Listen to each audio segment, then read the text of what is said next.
Howdy, my name is Carlie Hagar, and this is my audience. We have 1, we have 2, 3, we have 4, 5, 6. Awesome.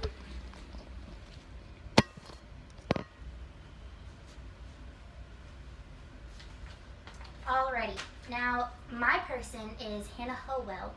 Lots of women influence the agriculture business, as we all know, like Temple Grandin and others that are big influences. One of them's more well known, but wasn't at first. Her name was Hannah Howell, and she was just another woman who made a difference in agriculture, but she's more in a non-traditional fame. So she was first, background about her, she was born in Baldersdale, England in 1926.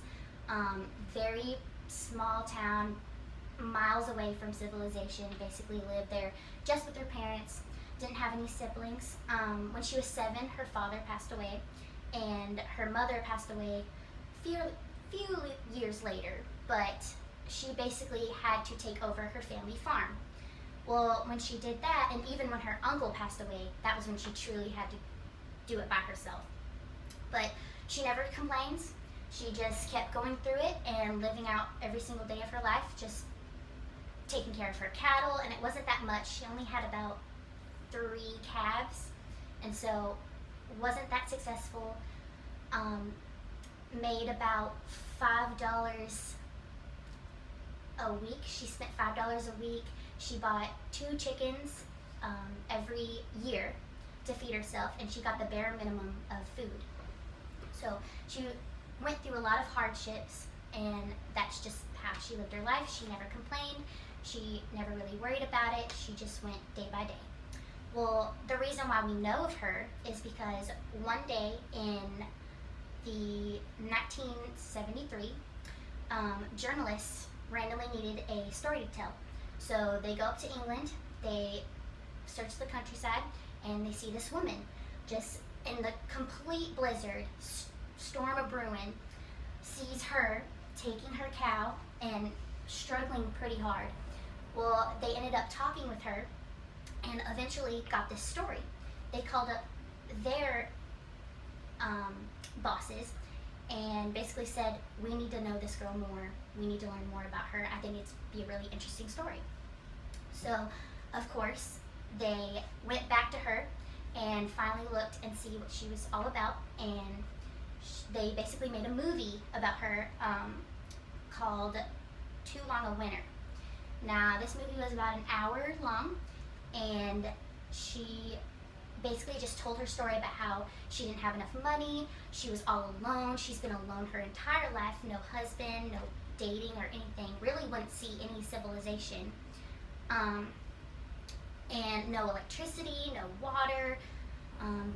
She had to tie her trash bags up to her ceiling because of rodents that would come in during the winter. She struggled immensely, but a lot of people after this movie found out about her and thought she was really inspiring, and she basically helped a lot of people appreciate what they already had, because she didn't have any, but she was doing just fine, and she was an extremely positive person. Well, eventually people wanted to reach out to her and help her and provide her with money and electricity and running water, anything they could to help her. So they paid for a lot of trips for her to go on. They gave her a lot of money to just thrive on everyday life. And so I think that's why she made an enormous impact on people, is she brought positivity back in a not so positive economy, really. People don't appreciate the things that they already have, and this woman having nothing really shows that people don't need that much to be happy, and money definitely doesn't mean happiness. But yeah, she's definitely grateful for what she has, and that's how she became a big celebrity. She ended up passing away a couple years back, still no husband, but she made an extreme impact on all of society, and they still know her of today.